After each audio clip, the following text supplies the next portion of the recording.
Welcome to Overwatch. Today we're going to be talking about Tracer, how she plays, the style of play her kit supports, and what kind of skills you'll need to play her effectively. We'll also be looking at where she came from and what made her the happy-go-lucky, cockney bundle of joy she is today. Let's open up with the obvious. Anyone who's played Team Fortress 2 can recognise the Scout in Tracer. High mobility, fast movement, and rapid damage output combined with the lowest hit points in the game at 150 make her a hero that will require a great deal of skill to work effectively. The cornerstone of Tracer is in her blink ability. She can perform 3 short hops that move her in the direction she's facing. It's important to note that she moves horizontally during her blink. Unfortunately, pinging around in the air will have to be left for the CGI trailer. After using blink, they recharge after a short period of time. Keeping track of your blinks will literally mean the difference between life and death for a lot of players. Using blink, she can effectively bring her pulse pistols to bear. These submachine gun-like weapons put out high damage, and by most accounts enough to tear down a non-tank or rip through shields in no time, but drain ammunition in mere moments. I feel these will be somewhat easier to use than the Scout's scattergun, which requires very precise bursts to get real damage output, but hoping to pray and spray will likely result in a lot of dead Tracers. Finally, we have her recall ability, returning her health, ammo, and position back to about 3 seconds previous. Who needs to waste time reloading, right? Enemies will see Tracer simply vanish, while the player gets to see a brief rewind back into her previous position. This will save you from being completely disoriented. All of these 3 abilities combine into an incredibly powerful harassment kit. Get in, get a kill, and recall away into safety. Do this repeatedly, and you'll get what I think is a work of genius, a powerful pulse bomb attack, her ultimate. The pulse bomb is a powerful explosive that will stick to walls, floors, or opponents and deal high damage to anything in the blast radius. Tracer will be vital in dealing with defensive nests and entrenched positions, particularly Bastion, who deploys into a turret with a strong forward-facing shield. Blinking around, lobbing a bomb, and recalling to safety will no doubt be the easiest way of dealing with such situations. The trick, of course, is surviving long enough to pull this off. Play Tracer if you have excellent twitch shooter skills. Missing shots will cost you dearly. The ammo counter depletes very rapidly. It's literally a few seconds of shooting.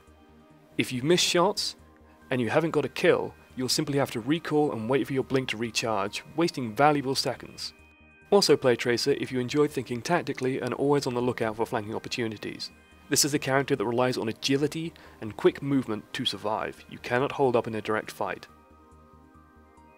Also, what I think will make a very clear difference between a good Tracer and a great Tracer is knowing what characters are critical to take down from moment to moment. Whether it's quickly taking down a Mercy, or pumping that little bit of extra damage into the tank so that the rest of the team can take it out. And right now, the main reason why people want to play Tracer is because they enjoy insufferably charming, perky British accents. Honestly, she even warms my cold, cynical heart. Now that we have the technical aspects out of the way, let's get into the story. Likely a gifted RAF pilot, Lena Oxton was handpicked to be part of Overwatch's experimental flight program involving testing a prototype teleporting fighter, the Slipstream. As prototypes are wont to do, things went wrong, and Lena Oxton vanished without a trace, only to emerge months later, fading in and out of time. Overwatch's scientists term this chronal dissociation, and Miss Oxton was unable to interact with the world. A literal ghost. Enter Winston, giant gorilla and genius. Winston designed the Coronal Accelerator, a harness that Tracer is now forced to wear. In addition to letting her live a normal life, Tracer could control her own time, an ability she uses to fight the good fight, save innocents, stop bad guys, and general other acts of heroism. Since Overwatch disbanded, Tracer continued doing what she did before, righting wrongs, stopping bad guys, and just generally being a hero. Ultimately, Tracer is the happy-go-lucky, perky, optimistic heroine. This is a character that I can't see holding malice against anyone except the kind of pure black evil that probably doesn't fit a setting like Overwatch anyway. Her cheerful Cockney accent sounds, to me, exaggerated, but not fake, and it wriggles its way even into my black, cynical heart.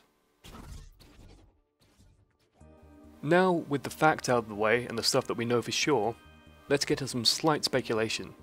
One thing I'd love to see Blizzard do is drawing characters into groups, something that Riot Games have done incredibly well with League of Legends, and particularly looking at you, Vi, Jinx, and Caitlyn.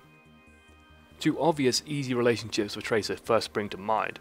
First of all, her and Winston are no doubt close because Winston practically saved her life. And also, we can see that they work together as a group fairly effectively, judging by the fastball special we saw in this cinematic cutscene.